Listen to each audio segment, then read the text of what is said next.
அப்பா சாப்பிட வாங்கப்பா. சாப்பாடு வேணாம்மா, நீ போ. சாப்பிடலன்னா உடம்பு என்னத்துக்குப்பா ஆகும்? இல்லைம்மா, வேண்டாம்மா, நீ போ. நான் சாப்பாடு வேணா இங்க கொண்டு வரட்டுமாப்பா? இல்லைம்மா, பரவாயில்ல, நீ போ. சரி. அம்மா, ஒரு விஷயம், என்னை தேடி யார் வந்தாலும் ஊருக்கு போயிட்டோன்னு சொல்லு. சரி. வீட்டையாவது நிலத்தையாவது வச்சு நான் உங்க கடன் கொடுத்துட்றேன். கடன் வாங்கும்போது இருக்கணும்டா சார்.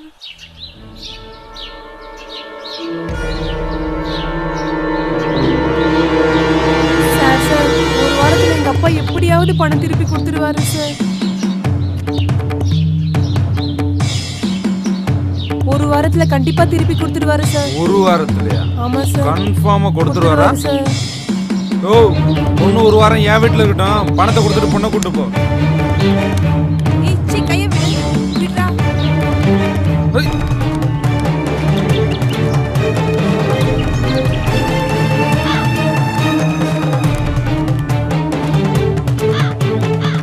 என்கிட்ட கடனை வாங்கின எல்லாரும் கேட்டுக்கோங்க, சொன்ன தேதியில பணத்தை திருப்பி தரல உங்க வீட்லயும் நாளைக்கு இதுதான் நிலைமை.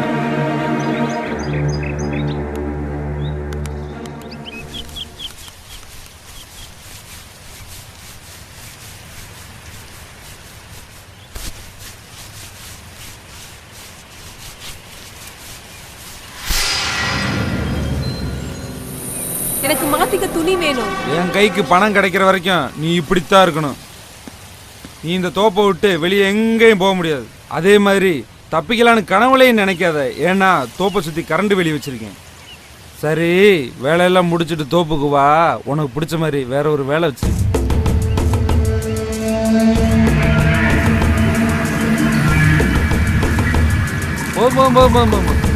தண்ணி ஊத்து.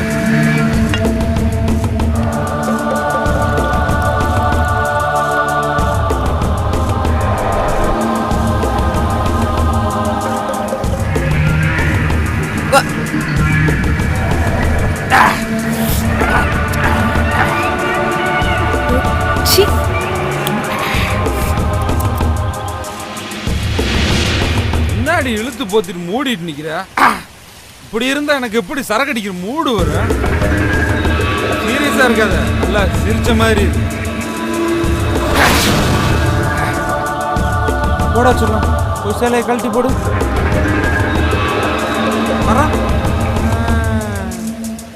நீயா கழட்டி போட்டா அப்புறம் எடுத்து கட்டிக்கலாம்.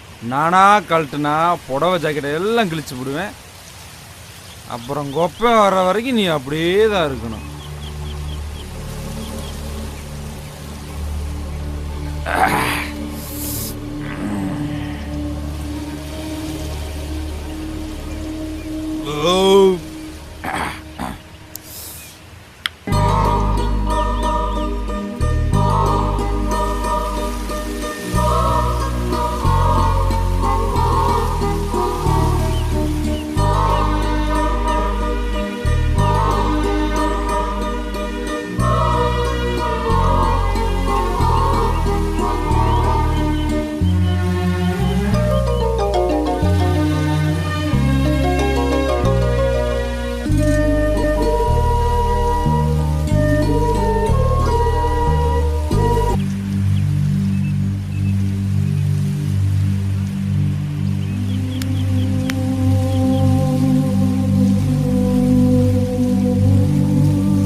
கொடுக்கறதுதான் பொருத்தமா இருக்கும். அதனாலதான் நானே என்ன உனக்கு கொடுக்குறேன். ஓடி ஓடி மூச்சு வாங்க விட்ட. இப்ப பாருடி மாமா வேலையா. புதுசா சட்டை எல்லாம் போட்டு எங்க போறான் இவன்? ஒரு நிமிஷம்.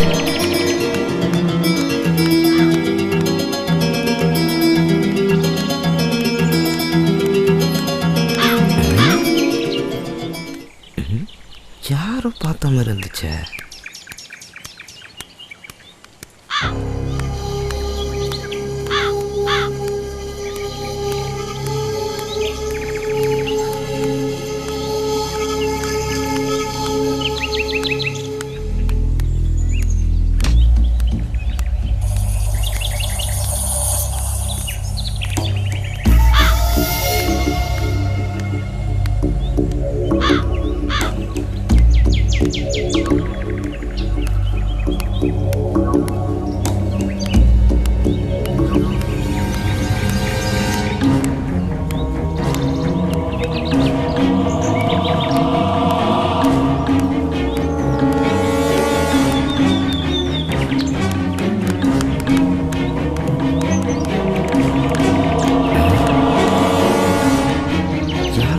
மாதிரியே இருக்கு.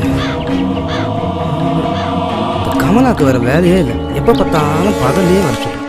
பகல் இந்த ஊருக்காரங்க கண்ணில் மண்ணை தூக்கிட்டு வர்றது எவ்வளோ பெரிய கஷ்டமா இருக்கு.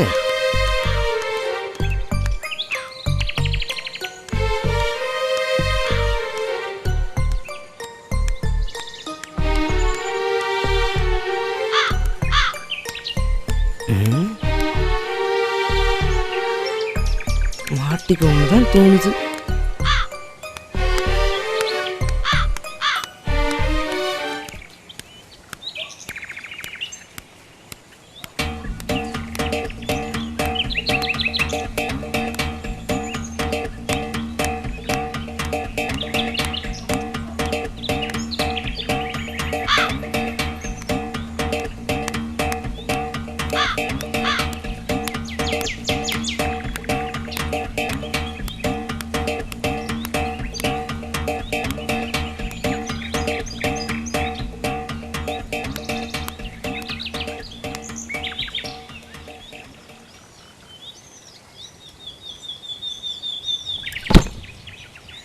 கமலா வீட்டுக்குள்ள இவனுக்கு என்ன சொல்லி?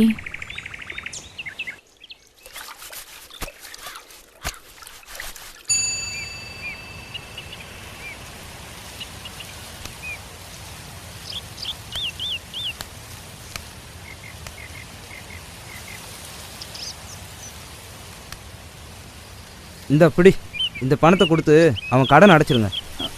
உங்களுக்கு எதுக்கு கஷ்டம்? உனக்காக கஷ்டப்படாம வேற யாருக்காக கஷ்டப்பட போறேன்? இந்தா.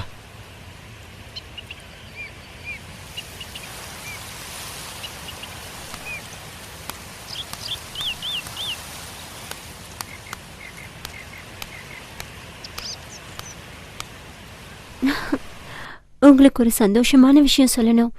ஃபர்ஸ்ட் உங்களுக்கு பிடிச்சது எதுன்னு சொல்லுங்க, அப்புறம் சொல்றேன். போன வெள்ளிக்கிழமை பண்ணியல, அந்த மாதிரி பண்றியா? சரி.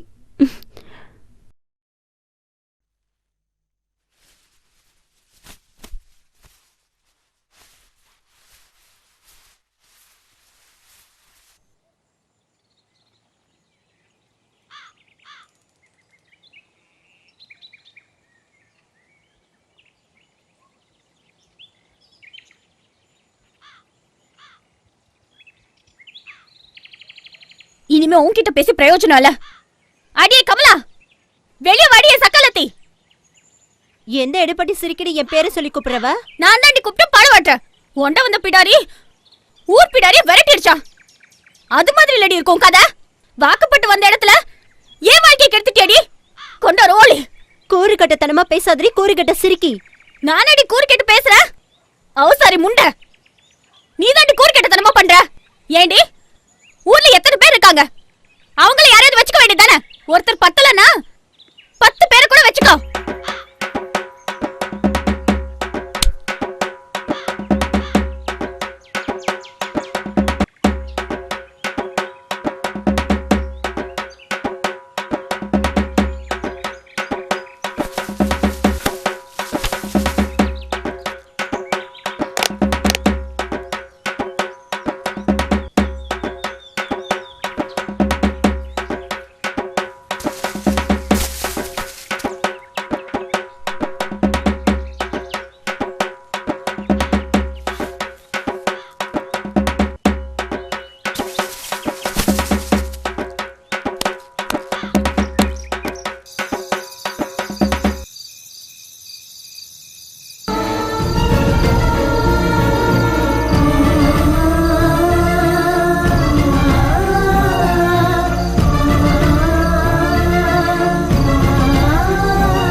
என்கிட்ட இல்லாதது சக்கரை கிட்ட அப்படி என்னையா இருக்கு?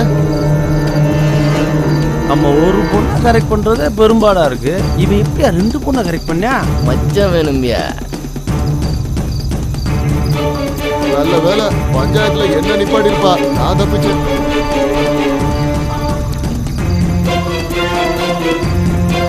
பண்றதெல்லாம் பண்ணிட்டு எப்படி அமுக்கமா உட்காந்துருக்கான்னு பாரு.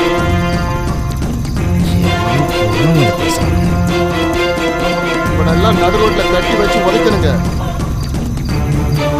நான் 20 வருஷமா பஞ்சாயத்து தலைவரா இருக்கேன். இதுவரைக்கும் இந்த மாதிரி எந்த பிரச்சனையும் வந்ததே இல்லை. வாய்க்கா தகராறு, பங்காளி தகராறு, பொம்பளை தகராறு, சாக்கடை சண்டை, வீட்டு பிரச்சனை எல்லாம் வந்திருக்கு. ஆனா சக்களத்து சண்டை இதுதான் மொத வாட்டி. இந்த மாதிரி பிரச்சனை இதுவரைக்கும் இந்த ஊர்ல வந்ததே இல்லை.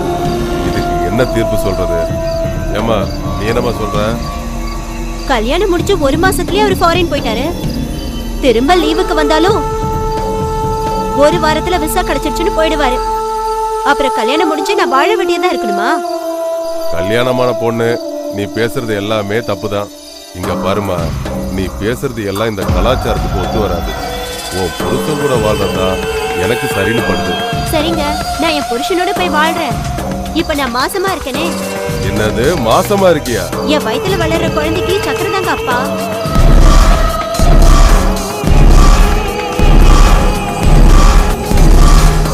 மாறின் போன உன் புருஷன் திரும்பி வந்து எங்களை கேட்டா நாங்க என்ன பதில் சொல்றது? அதெல்லாம் எனக்கு தெரியாதுங்க. என்னால அவரோட வாழ முடியாது. தீட்டு விட்டுங்க, சக்கரையோட என்ன சேர்த்து வைங்க.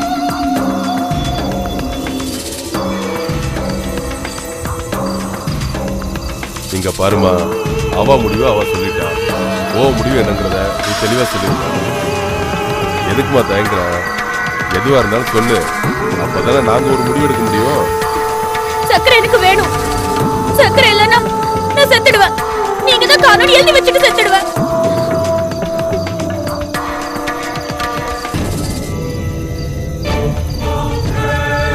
சக்கரை, நீ என்னடா சொல்ற?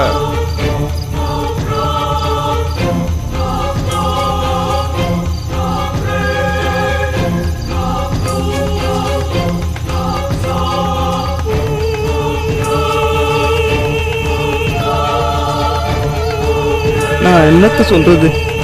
நீங்களே ஒரு நல்ல முடிவா சொல்லுங்க.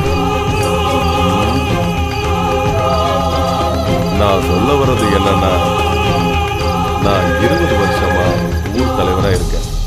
இது வரைக்கும் இப்படி ஒரு பஞ்சாயத்து வந்ததே இல்லை. ஆனா இன்னைக்கு வந்துடுச்சு. நம்ம ஊருக்குன்னு ஒரு கட்டுப்பாடு இருக்கு, ஒரு ஒழுக்கம் இருக்கு.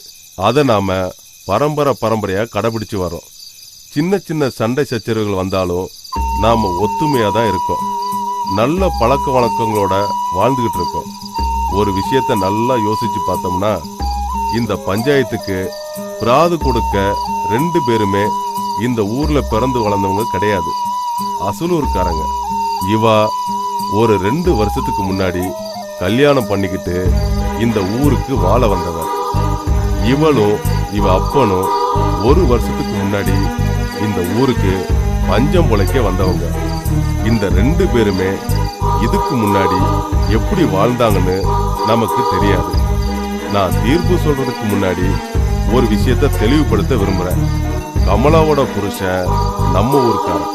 நம்ம கட்டுப்பாடு, ஒழுக்கம் இதெல்லாம் தெரிஞ்சு நம்மளை நம்பி அவன் பொண்டாட்டிய தனியா விட்டுட்டு துபாயில இருக்கான். தப்பு நடந்து போச்சு. சித்ராவோட அப்பன் பஞ்சாயத்துக்கு வரல. ஏன் வரல? விஷயம் தெரிஞ்சதும் நீ என் பொண்ணே இல்லைன்னு தலைமொழிட்டான். நாம இதை கவனத்தில் எடுத்துக்கணும். ஊர்க்காரங்க எல்லாருக்கும் ஒன்று சொல்லிக்கிறேன். நம்மளோட இளைய தலைமுறை, அதாவது நம்ம பசங்க இருக்கிறாங்களே, அவங்களோட மனோபாவம் எப்படின்னா, நல்ல விஷயத்த சொன்னா லேட்டாக தான் புரிஞ்சுப்பாங்க, கெட்ட விஷயத்த சொன்னா உடனே புரிஞ்சுப்பாங்க. சர்க்கரைய சித்ராவோட சேர்த்து வைக்கலான்னு நினைச்சா கமலா வயிற்றுல குழந்தையோட நிக்கிறா. கமலா புருஷனை தீர்த்து விட்டுடுங்க, சர்க்கரையை சேர்த்து வைங்கன்னு சொல்றா. அப்படி செஞ்சா இவ செத்து போறதும் இல்லாம சாவுக்கு நாம தான் காரணம்னு எழுதி வச்சுடுவாளாம். அதனால இந்த 3 பேருமே இந்த ஊர்ல இருந்தா இளைய தலைமுறை இவங்கள உதாரணமா வச்சு கெட்டு போக நிறைய சந்தர்ப்பம் இருக்கு. அது மட்டும் இல்லாம நான் நல்லது கெட்டதை யோசிச்சு ஒருத்தர் பக்கம் தீர்ப்பு சொல்ல முடியாத சிக்கலான வழக்குது. அதனால இந்த 3 பேரையும் ஊரை விட்டு கடத்துறேன்.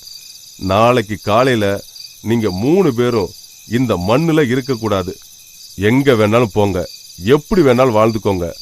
உங்க தனிப்பட்ட சுதந்திரத்துல நாங்க தலையிட மாட்டோம். உங்க பிரச்சனைய நீங்களே பேசி ஒரு முடிவு எடுத்துக்கோங்க. அதே மாதிரி இனிமே நீங்க இந்த ஊர் எல்லையில காலு வைக்க கூடாது.